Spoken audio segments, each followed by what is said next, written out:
What if I told you men fall in love with you when you're mean? But what if I also told you that being mean doesn't have to be a toxic thing? If that sounds like an impossible balance to you, don't worry. On today's show, we're going to be discussing why men fall in love when you're mean. That way, you can take this knowledge into your dating life and have the men who you're with be hungry for you like a pack of wild hyenas. Point number one is going to be sweat equity. You have to understand that when it comes to men, they become attached to the amount of work they put in to get you. And see, what you're mistaking a lot of the time is when you're dating guys, you're thinking, oh, if I don't have the biggest yitties and if I don't have the largest dump truck, I'm just not going to be as valuable to him as all these other girls. But second of all, when you start believing that, you're not bringing yourself to the realization that your value isn't in just what your assets are. Your value is also in how hard that guy feels he has to work or not work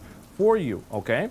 And this is kind of the reason why being mean works so well. Because when you're mean to men, you make them feel like they're actually working for your love and working for your attention, okay? So let's kind of break this down in a little bit of an analogy and why this is so important, okay? So let's say you have a watch here, okay? Then we have watch number two here. We'll say this watch is a Rolex. Watch number one is just a regular watch. Price of this watch is $20. And the price of this Rolex watch here is $20,000. If I were to ask you which one would you want out of these two watches, which one would you want me to give you? Which one would you want from me? Would you want the $20 watch that you can get at the dollar store or from Amazon? Or would you want the $20,000 Rolex? So this is very important. Obviously, number two is the right answer. I just want to make sure that you're all paying attention. Okay, it's very important that you guys all participate. Now, I'm going to add in a very important caveat that I want you all paying attention to because I'm going to ask you a question after this, okay? So this $20 Rolex, okay, is brand new, brand spanking new, okay, right from the factory. It's brand new. Now, watch number two is worth $20. However, watch number one is only worth $20, but watch number one has belonged to your great grandma, your grandma, and your mother. Okay, now I'm gonna ask you again. If I were to tell you you can only have one of these two watches, one being worth $20,000 brand new from the factory, or one watch that has been passed down for generations in your family, which watch would you rather have in your possession? The $20, and this is where I want you all to answer the question, okay? And be honest, would you rather have the $20,000 Rolex, or would you rather have the watch that has belonged to your family in your heritage for, what is that, 4 generations now, okay? Before, when it was just two random watches, okay, one of $20,000 and one of 20, the answer and the choice was pretty obvious. A lot of people are gonna say the $20,000 watch. However, when I added in the sentimental value of the watch being passed down from generation to generation and belonging in your family for this period of time, all of a sudden, the value of this $20 watch increased.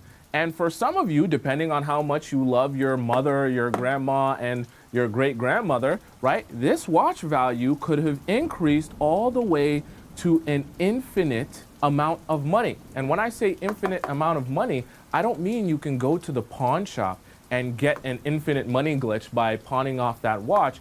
I mean that its own personal value to you has increased because of what that watch means to you and what your family had to go through to keep that watch in mint condition, to keep it working nice. And now its value has increased in your eyes simply because of your attachment to the story and experience with that watch. Even though it's not necessarily a watch that you've had for years and years and years, just the knowledge that this watch once belonged to your great grandmother, okay, who you've never met and you're only able to see pictures of. And the fact that it belonged to your grandmother who took care of you maybe when you were young and you used to be so fond of, and she would get you all these gifts before she passed away. And then belonged to your mom who maybe you had some rough patches with her, but you love her dearly and you love everything that she did for you now as an adult, right? all of a sudden, when you look at that watch, you're not just seeing a $20 watch. All of a sudden, when you look at that watch, you're seeing your family heritage. You're seeing all the experiences that your mother and her mother and her mother have been through. And that watch represents something to you greater than $20, right? Greater than even just money. In fact, for some of you, that's an infinite amount of value in that watch now, all of a sudden, when you attach that to it. So I say this to say, this is a perfect example of why it doesn't matter whether or not you have the biggest dump truck, whether or not you have the biggest, most voluptuous yiddies, because men aren't attaching your value to how big your yiddies are or how big your dump truck is. They're attaching the value of you to the experience they have with you. And the experience they have with you is always going to be affected by how hard or easy it is to get access to you. So as it relates to this analogy here, and what I want you to kind of take from this is an understanding that if the experience with you is difficult from the standpoint of, as a man, I had to work, I had to put my blood, sweat, and tears into this relationship. I had to do the most. I had to be more creative than I've ever been. I had to actually push when I thought there was no way. I had to actually put my best foot forward here, and I'm proud of the work that I did in this relationship, for this relationship, and to get this woman.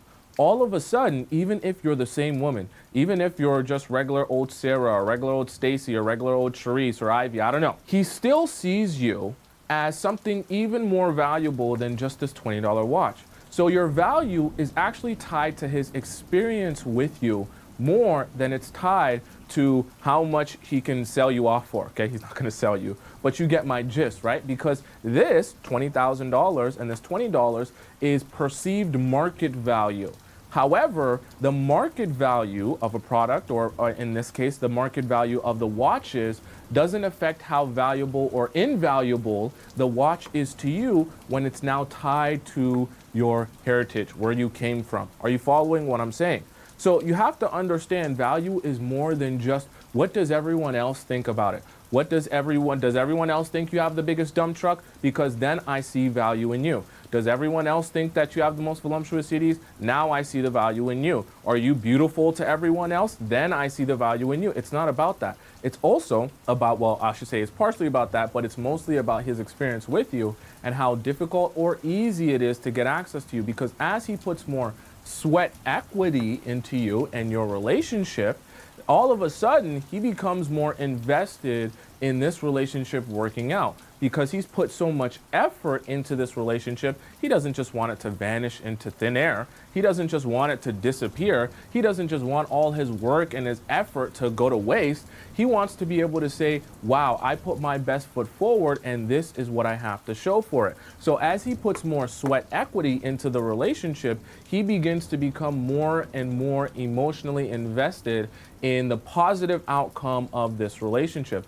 So ironically, when you're mean to men and they have to in turn work harder for you because you're mean to them and you don't make the process of dating you so easy by saying yes to everything and constantly doing and doing and doing for him, and instead he's the one doing and doing and doing for you to try to impress you and get more access to you, all of a sudden you're requiring men to put in a lot more sweat equity, instead of just making the experience of getting you easy, where he never has to think twice about it or remember it, and it doesn't hold any sentimental value in his mind, okay? Because remember, in this scenario here with these watches, what you're attaching yourself to is not the market value of the watch, but the sentimental value of the watch. And it's all the same value in your mind, because by the time I ask you which watch you want to keep or which watch you want in your possession, you're choosing the one that has more sentimental value, at least most of you, okay? The ones that actually have a heart. The rest of you, I don't know. Point number 2, value expectation. This is why this is so important, because some of you are asking me,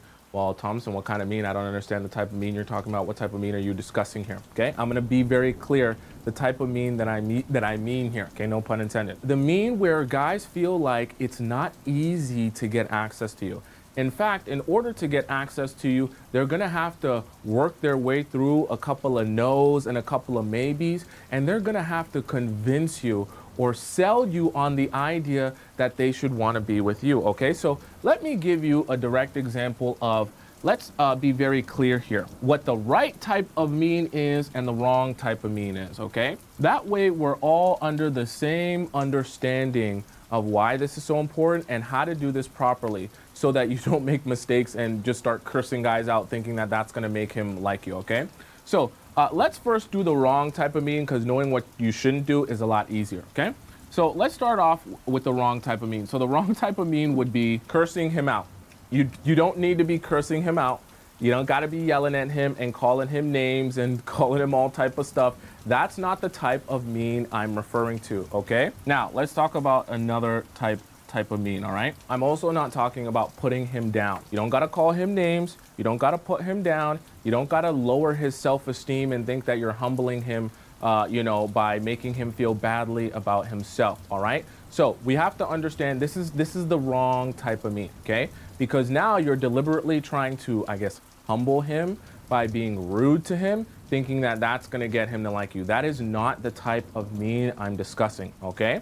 This is also very important. See, there's a balance here between doing the right type of mean and doing the wrong type of mean. And one of the mistakes that some of you are gonna make when you're doing the wrong type of mean is you're actually gonna take it to an extreme where you make this guy feel like you absolutely don't care. This is the problem though. You don't want to put yourself in a position where guys feel like they're not getting anywhere with you. Okay, so there's a balance here. This is why we have the Players Club, because it's not as easy as just curse the man out, spit on his face, and then he's gonna be in love with you. It doesn't work like that. You have to do it in a way where it's balanced, where the guy doesn't feel like it's easy to get access to you. In fact, he feels like you kind of don't care, but he also at times feels like you do care, and he is getting somewhere only when he puts his best foot forward. Now, I know for some of you, you're like, how can I do both of those? How are both of those possible at the same time? I can assure you it's very much possible if you do it the right way. Now, let's talk about, I didn't even spell right the right way. Why don't you guys say that? You guys didn't notice? You're gonna use texting as a tool. Now, this is very different from ignoring a man. Do not fall into the trap of having casual conversation with him over text message. This is where it's gonna come across mean, because some guys that like you and that wanna date you and wanna spend time with you, they're gonna wanna text all day, okay? They're gonna wanna chit chat with you about casual stuff, ask you where you been, how was your day, what are you up to, what do you do, where are you from, all that chit chat that should be happening when you guys are in the same room together, okay? That's gonna come across mean, but it's the right type of mean that makes guys feel like they have to work just a little bit harder for you in order to get access to you. Now, we're gonna get a little bit more nuanced on this next one, okay? So please pay attention, okay? Number 2, for the right type of mean, is you're gonna say no to the first offer. And this is very important because when you say no to the first offer, guys have to make a decision. And they start having to say to themselves, well, if I like her, and I do want to see her, and I do want to get to know her, and she said no to my first offer, do I push further, or do I figure out what she needs in order to get access to her, or in order to turn that no into a yes? The reason you say no to that first offer, and the reason it works so well, right, as a way to be mean, but in the right way, is because it forces guys to start becoming creative about, how do I go the extra mile, right? And they start thinking to themselves, how do I sell myself in this relationship and with her in order for me to get access to her? So someone said, what's the offer? I'll give you an example of the offer. So let's say you're meeting a guy at, let's just say, a bar. And you're at a bar, and this guy comes up to you, he starts a conversation with you, you guys are laughing, chit-chatting, and giggling. In the process of you guys laughing, chit-chatting, and giggling, you guys have like a 5 to 10 minute conversation, then you have to go about your way, he has to go about his way, and he says, hey, I loved having a conversation with you, I love to get to know you more, can we go out on a date later this week? Can I get your number? Now there's a pause, because he's waiting for your response. You say no to the first offer. Now, obviously, you don't want to come across as if you don't care and you're absolutely uninterested. You want to come across as if, it's not really my cup of tea. Maybe if you were to convince me or sell me on the idea, I could be convinced, but I don't really know as of now, I don't like to give out my number too much. I don't like to, you're a stranger. I don't even know your last name. I just came to this bar randomly. You could be Jeffrey Dahmer. I don't know. You could be the next Ted Bundy. Convince me that I should give you my number, okay? That's the type of mean that we want. Because, see, when you're thinking of, oh, I should be so nice because being nice and being bubbly is what's going to get the guys to want me, and no, it's not. You got to be a little bit mean, just mean enough that guys feel it's necessary, because when you do that, right?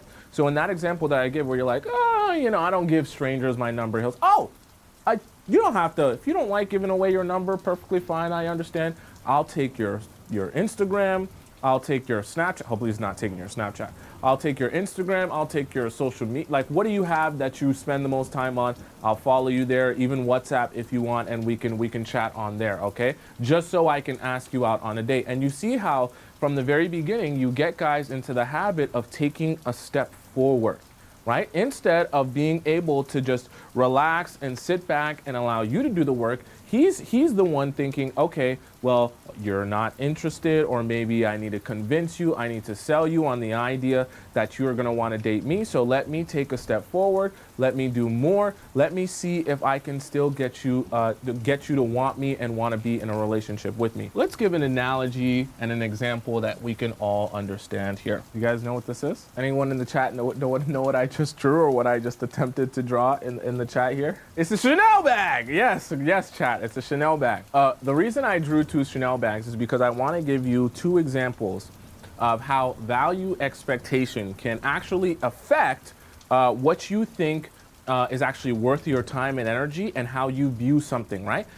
Your value expectation, if something that is in line with a particular value expectation doesn't fit that expectation, it actually drastically changes how you feel about that particular thing. So I know that sounds kind of abstract, but I want to give you guys a direct example. So let's say it's me, okay? I'm on the street, on the sidewalk. I'm not streaming today. I'm on the sidewalk and I'm selling handbags, okay? Now, let's imagine two different scenarios where you come across me on the street selling handbags, okay? I got a Chanel purse in my hand, and I come up to you. I'm like, oh my God, you're so beautiful. I think that I have the perfect Chanel bag that would go along with your amazing, stunning beauty. You're gorgeous. You look like a supermodel. And you're like, oh my God, me? I look like a supermodel? Yes, you should be on a runway show. You should have. Were you actually? I think I saw you. I was watching the Victoria's Secret fashion show yesterday, and I think I saw you in it. You were the one with the white wings, right? That was you in the lingerie. You were looking beautiful, right? Oh, no, that wasn't me. No, it was you. It was you. And this Chanel purse belongs to you. This is yours. It's yours. I promise you, you need the Chanel purse. And so I'm offering you the Chanel purse, and you're like, oh, look, I guess, if you think someone like me needs a Chanel purse, so you sell me on it. I don't know. Let's see what you got. And I show you the Chanel purse, and I go, look, this is grade A leather, okay? It's something you've never seen before. I'm telling you, there's only 200 of these in the world. I think the Queen has it. Oh, no, the Queen passed away. I think, who's that girl? Meghan Markle has it. The one girl, she's from Suits, all right? And Beyonce has it. Nicki Minaj and some other people, they all have it. Everyone has it. All the cool kids, they all have it. Everyone, they have it. This one, only 200. And I'm offering this one to you. And in this first example, when I'm offering it to you, let's imagine in this first example that the price of this Chanel bag, okay, because you're like, oh my God, only 200 people have it. What's the price of this Chanel bag?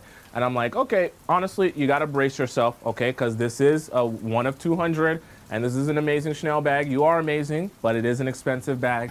This bag is $30,000. And you're like, damn, 30K Chanel bag? Yeah, that's the big boy bag. Okay, I get it. $30,000, it's one of 200. It's out of my budget, but I get it. That's a really nice bag. That's a really nice bag, okay? Right? And it fits your value expectations. Now let's imagine scenario number 2. In which I'm on the street and I come up to you and I say the same thing. I tell you how amazing and beautiful you are. I tell you I've got an amazing Chanel bag for you. And I say I've got a nice little discount for you.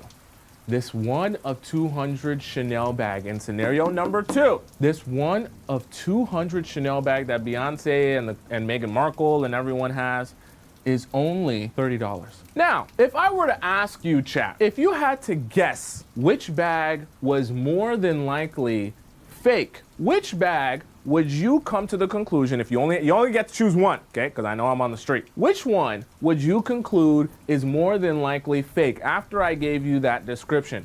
Would you conclude that the bag, which is worth $30,000, the Chanel bag, is fake? Or would you conclude that the Chanel bag, which is valued at only $30, despite being only one of 200 and very limited and the finest leather and everyone has it, but it's only worth $30 and I'm offering it to you at a discount for $30, okay? Now, the reason I'm giving you this example and I want you to kind of soak this in is because your value expectation is actually tied to your perspective or what you're expecting when you receive or get or try to get that bag. When you hop into the Chanel store and you see a bag on the rack that looks beautiful, that's priced at $30,000, you might choke on your spit a little bit and be like, oh my God, 30,000? That's insane. However, when you go into the Chanel store, you know that you're not going into the Chanel store to start walking around the discount rack. You're expecting things to be expensive. Now, the shocking amount that the bag is worth might still be shocking to you. However, it fits your value expectation. Because in your mind, you're thinking, okay, a big woman Chanel bag. Oh yeah, that's the big one, okay? I did my big one. So you're expecting that the prices are gonna be the big one, all right? However, if you go into a store and you see a Chanel bag and it's priced at $30, that doesn't fit your value expectation. Now, all of a sudden, you're skeptical on the actual authenticity of that bag. Now, all of a sudden, that bag that I talked up a big game about, and I told you how amazing it was, and I told you how Beyonce has it, and this person has it, and that person has it, even if this bag was 100% authentic, 100% amazing, 100% real, you still have convinced yourself that it's not authentic because it doesn't fit your value expectation. In this scenario, let's imagine both Chanel bags are actually real. And for whatever reason, I'm just feeling generous today, I'm offering you that same actual authentic Chanel bag for $30. See, you're more than likely still gonna say no to it because you're assuming it's counterfeit or it's stolen or it has no real value because it doesn't fit your value expectation.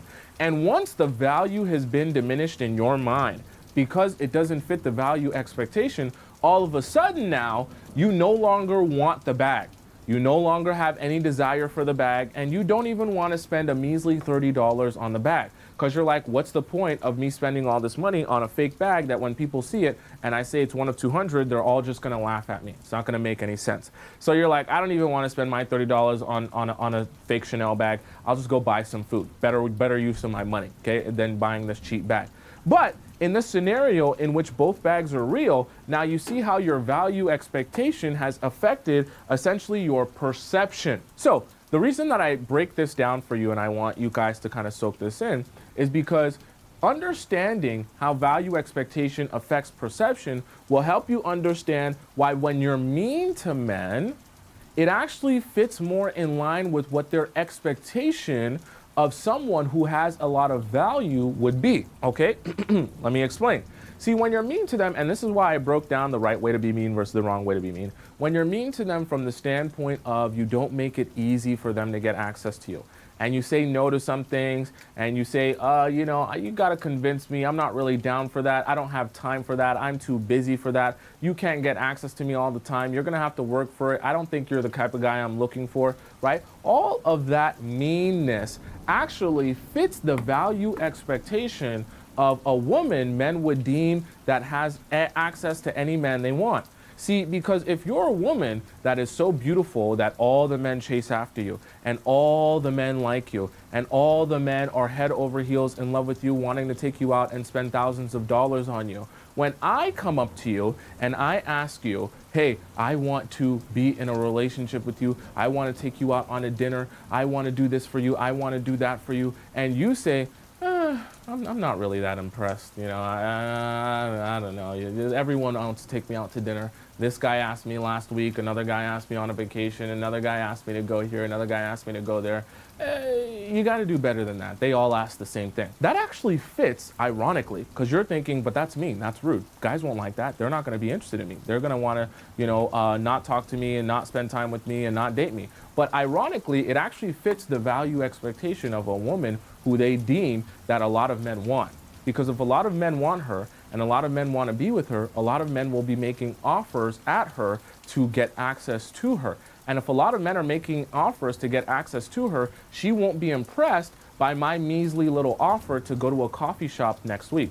She'll say no to me asking for her number because everyone wants her number and everyone's texting her and calling her all the time. So ironically, when you're mean like that, you actually fit the description of a woman who has a lot of value and is already being chased around a lot, okay?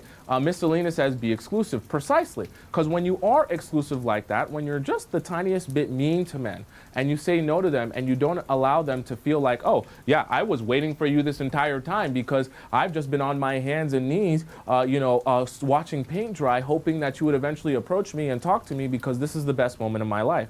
See, when you do that or approach your relationships like that, the value expectation is now flipped on its head. You become like the $30 Chanel bag because when they see you and they think you have a lot of value and they approach you and they realize that you're desperate for their time, desperate for their attention, desperate to speak to them, desperate to get their number, they start saying, oh, that's strange because I thought you were a $30,000 Chanel bag. You know, Chanel bags are supposed to be expensive. Why am I coming to you? And when I come to you and I start speaking to you, you're offering yourself up to me for a very low price. That doesn't fit my expectation of what a Chanel bag should cost. If I went to the dollar store to pick up something from Dollar Tree because I just wanted something real quick, yeah, then I would expect a price of $30. But if I go to the Chanel store, I don't expect anything there to be priced at $30.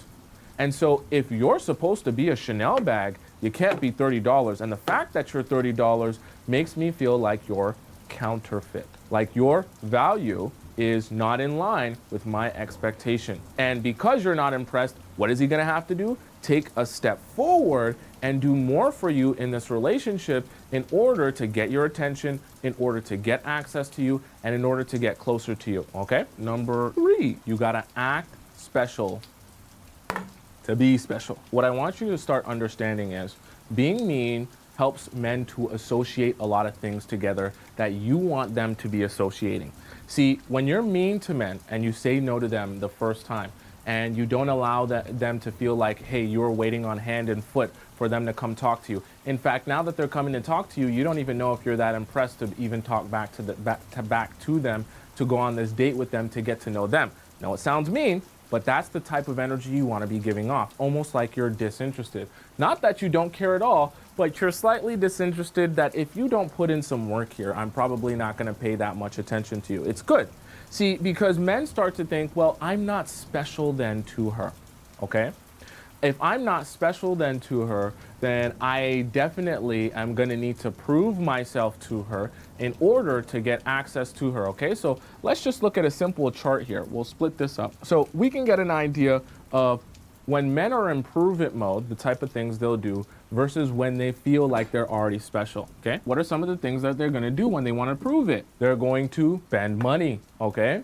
They want to show that they're a big dog, show that they're a boss, show that they have money, show that they're financially stable, show that they can take you places and do things for you that no one else can do for you. What are they going to do? They're going to buy gifts. They're going to do nice things for you. They're going to take you fancy places. They're going to try to show you a lifestyle that they think you can't deny, okay? What else are they going to do? They're going to be romantic. They're going to be extra romantic and lay it on thick because they want to show you, I'm your Prince Charming. I'm the guy you're looking for. I'm the guy you've been, dreaming of in all of your fantasy novels and your Wattpad stories. I am that guy. I'm going to go above and beyond to show you I'm that guy, right? They're going to be taking you out on dates. They're going to be romantic on those dates. They're going to be trying to put their best foot forward. What else are they going to be doing? Now, I'm saying press you. I don't mean pressuring you. I mean pressing you by being consistently on your body, all right? Now, this is like a little Gen Z terminology, but I'll break it down for you, okay? When I'm saying press you, I mean press you in the sense where he is continuously pursuing you, reaching out to you, pushing this relationship forward. And that's precisely what you want. See, when guys are trying to prove themselves to you, they're constantly going to be putting pressure on the relationship to move it forward. Not so much pressure that you're uncomfortable and you don't want to go there with him or you're not ready for that, but just enough pressure that the relationship continues moving forward. And as you say, okay, I'm ready for this, or okay, I'm comfortable with this, then the relationship moves forward into the next step and the next step and the next step. Now, let's take a look at some of the things that guys will do when they already feel special. And this is the mistake. See, when you're overly nice, this is what guys feel. They feel like they're already special because you have told them how they're the most amazing thing since sliced bread, and they believe it now. So let's take a look at how they'll treat you when they feel like they're already special, okay? They're gonna be unmotivated. Unmotivated to do anything for you, unmotivated to take you out, unmotivated to put their best foot forward. Why? Because they already feel special, okay? Also, they're also gonna be very unwilling to compromise with you. Why? Because if they already feel special, it doesn't behoove them to compromise with you in your relationship. So when you have a problem or you have a disagreement, he's more inclined to say, well, you already like me. You're already into me. You already want me. You already want to be with me. I'm already the best thing since sliced bread. So why am I compromising with you and in this relationship when you already love me to the maximum? Why do I need to, come to an understanding with you? Why do I need to, say sorry or apologize to you for anything I've done? Because you've already convinced me that I'm the best thing you can ever get access to. And you're never going to be able to do any better than me. What is he going to be doing as well when he already feels special? Absolutely no effort. Why? He already feels special. So what's the need to prove it to you? And unfortunately, when you make men feel like they're special from the very beginning, they put in way less effort because there is nowhere to go. See, sometimes you have to, Kitty said cheat. Sometimes you have to understand that men love video games for a reason. And they're addicted to video games for a reason, at least most men, okay? Not me. But the reason for that is because there's a constant cycle of putting in effort and doing work to get to a particular result. And even when they get to that particular result, they eventually realize that even though I accomplished, this challenge and I got to this place and I got this reward, there is still another challenge. So they're constantly trying to prove their worth in the video game. They're constantly trying to get to level 100. They're constantly trying to level up their rewards and their respect in the game to eventually feel like they're special, feel like they did something. Are you following what I'm saying? All right. And unfortunately, when you make them feel like they've already done something, even though they've done nothing for you, and this is the very beginning of the relationship, when you're overly nice, instead of mean, they put in no effort. They don't press you. They're not trying to buy gifts or be romantic, but they're not doing none of that stuff because there is nowhere to go. There is nothing to prove. You've already shown them why they're the best thing since sliced bread. So what I want you to do throughout the entire relationship, I want you to constantly remind him that he is just like every other guy. Now, you don't got to put him down, but I just want you to make sure you're not going over the top trying to make him feel like he's the only guy to ever do something for you, the only guy to ever be nice to you, the only guy to ever take you out. Now, you don't got to put him down while you do this, but I do want you to purposely make him feel like he's just like all the other guys. Someone said, give me an example. So I'll give you guys an example. So for example, let's say you're on a date with a guy. He's like, oh, I love going on vacations. Vacations are so amazing. And, I'm just the type of guy, if I'm ever in a relationship, I would love to go on vacation with my girl and things like that. And you can say, oh yeah, that would be so nice. I remember, when I was in, with my ex, we went to Bora Bora, and then we also went to Bali, and he also paid for a trip to like Mexico or something like that as a surprise for me and things like that. And these obviously can be truthful stories. Not all of you are going to be in that type of relationship, but you take the opportunity to just in process of conversation and talking about your past relationships and the things that you've experienced, whether it be guys you dated or guys you were just talking to, or simple nice gestures where someone went over the top for you. Figure out how to weave those stories into your talking stages and into your dates, where guys can hear firsthand from you that you get princess treatment all the time. That's not irregular to you, and it doesn't make him special because he takes you out on one nice dinner date, okay? If he takes you to a fancy restaurant, you can be like, yeah, I was at Nobu, literally the other week with my girlfriends, and that was so amazing. Even if it's not something that a guy did for you. What we are trying to convey on your date is that, hey, you're great and awesome, and I'm glad to be on this date with you. However, being on this date with you isn't like, changing my life. I'm not, falling in love because I go on one nice date with you.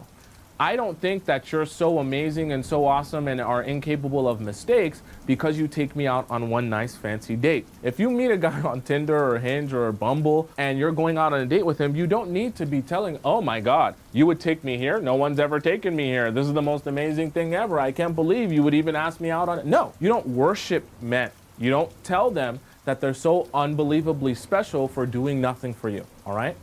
And you want to make sure that from the very beginning, you make him feel like he's just like every other man.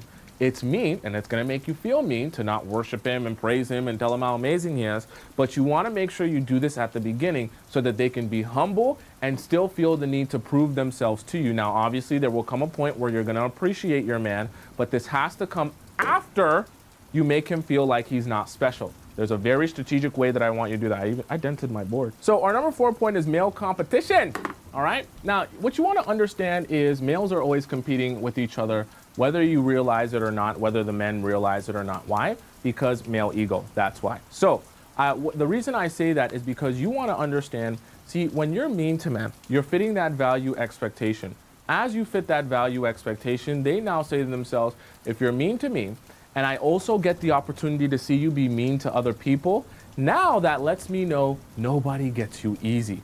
And if nobody gets you easy, now I say to myself, there's a challenge in being with you and getting access to you because no one else gets that. So let's break this down a little bit more in an example so that you guys can kind of see how this works in theory, okay? So let's imagine we're gonna draw 2 stores here. And I want you guys to pay attention to this to kind of understand how men are comparing themselves with each other. So let's imagine there's 2 stores.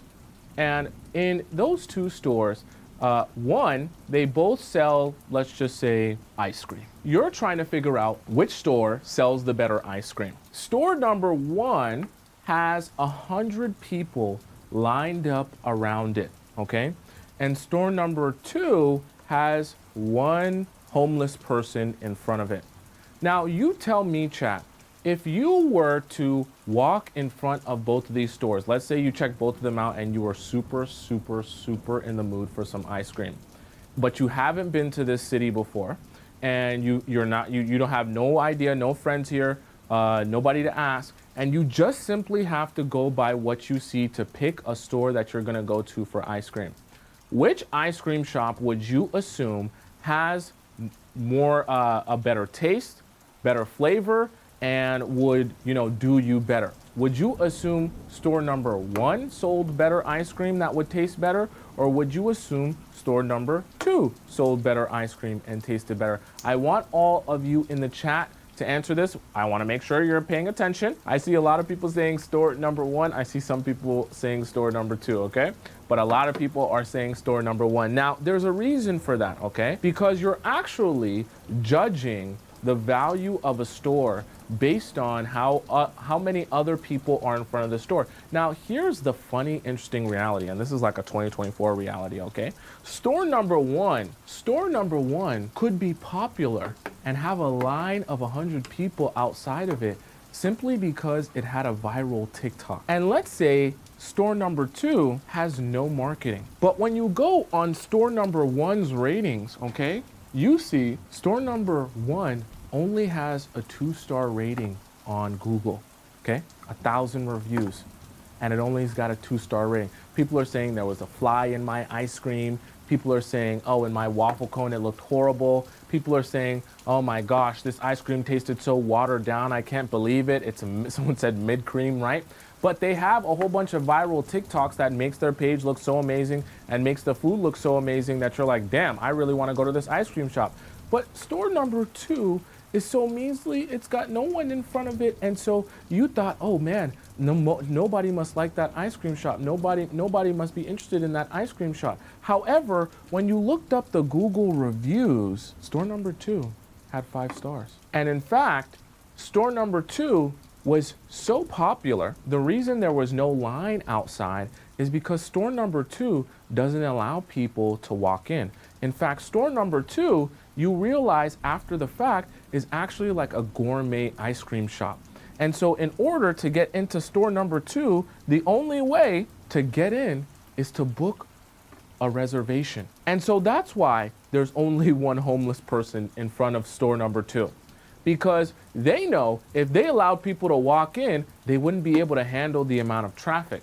They also know they sell their ice cream at a premium, that they're not looking to get a whole bunch of teenage kids who only have a couple of dollars in their pocket to come get their ice cream. They want grown adults who want a gourmet experience because this is vegan, amazing almond milk extract, peanut oil, I don't know, whatever they do to ice cream these days that makes it amazing.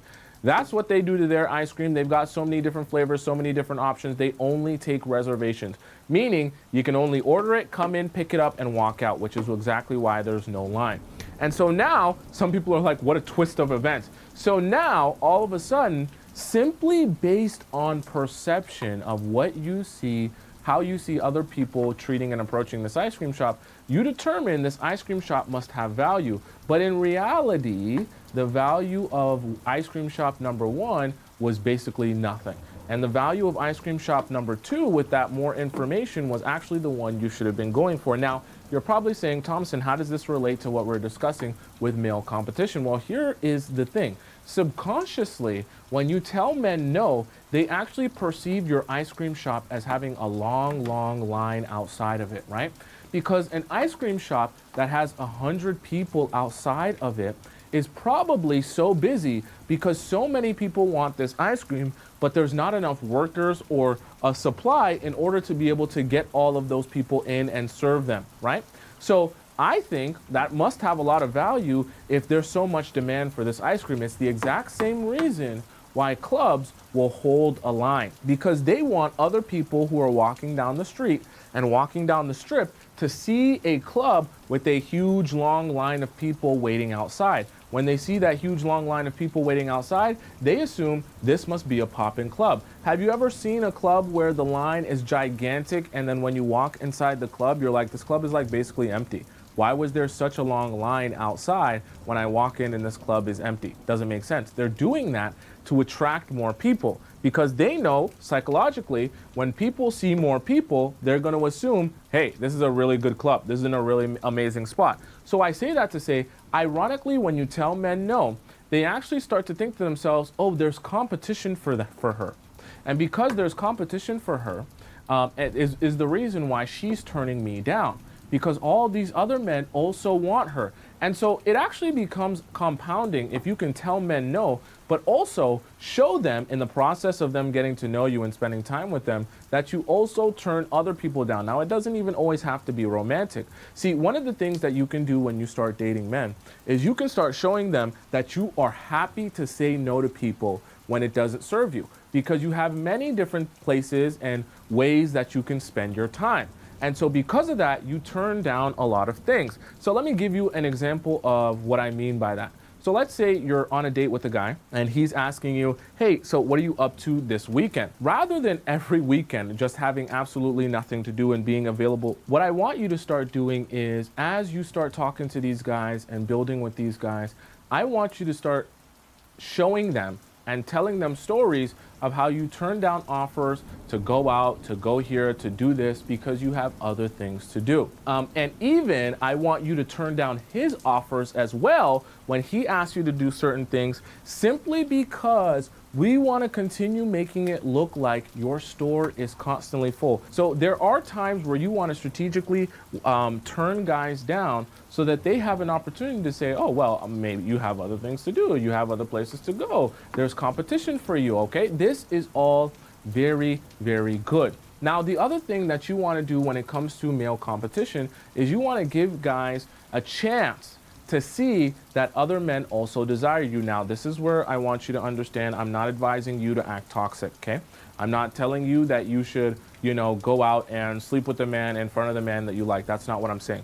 What I want you to do is, in the process of going out, of course, you're going to have conversations with different people, different friends, and things like that.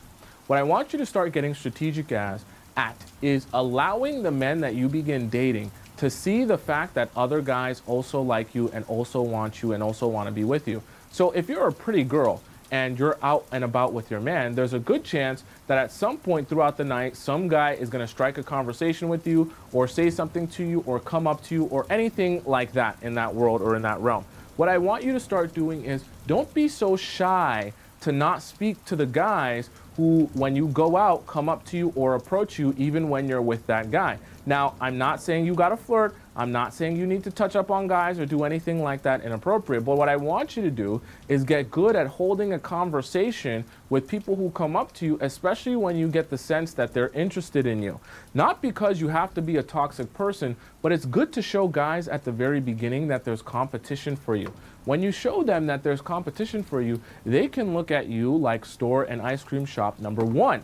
They can start being of the belief that, hey, a lot of people are interested in you. A lot of people are lined up in front of this store. Must have some really, really good ice cream. Because if it didn't, a lot of people wouldn't be lined up. Now, the reason I gave you guys this example and how there was a little bit of a twist here is because I wanted you guys to see how perception drastically affects how you feel about something or what you think about something. And in reality, it might not even necessarily be like that, but that's good because in reality, you can control your perception, right? And that's the best part about this. You don't have to have huge yitties. You don't have to have a huge dump truck. You don't have to look like a supermodel, right? And you can still be in control of your perception, create competition, and allow men to chase after you through the tunnel or a perspective of ego, meaning that because they want to feel better than other men and they know you're turning them down and turning other men down, all of a sudden they feel like if I get access to this girl, then I'm so much better than all these other men. And I get to bask in the glory of stepping on all of my peasants because they can't compare to me or compare to the fact that I got the girl that no one else could get. Ha ha. I'm better than you. Point number 5 is the desire paradox. You are not capable of desiring something that is actively present in your life. When something is in abundance and readily available to you, that is when you think about it the least. You have to make sure that you are mean to men, not readily available to them, so that desire can actually be present. As there is more of you, people want less of you. So you have to scale back and give them less from the very beginning so they have room to desire more of you, okay? Let's say you come to my house, right? You're at my house, we're having a good old time. And let's just imagine what it would look like to be in these two scenarios.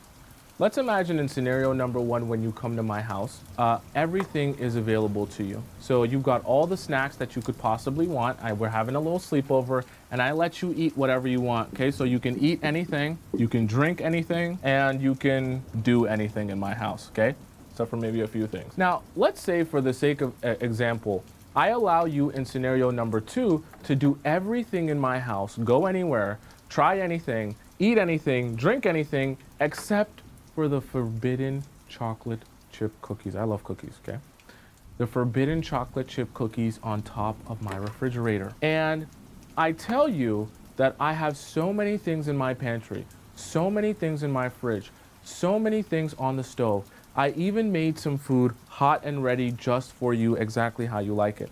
The only thing I don't want you to eat is the forbidden cookies on top of the refrigerator because they're off limits. And if you eat them, I'm gonna unalive you very gruesomely. And you're sitting there like, Okay, Tomisin, why are these cookies so important? I'm confused. And I tell you, don't worry about why the cookies are important.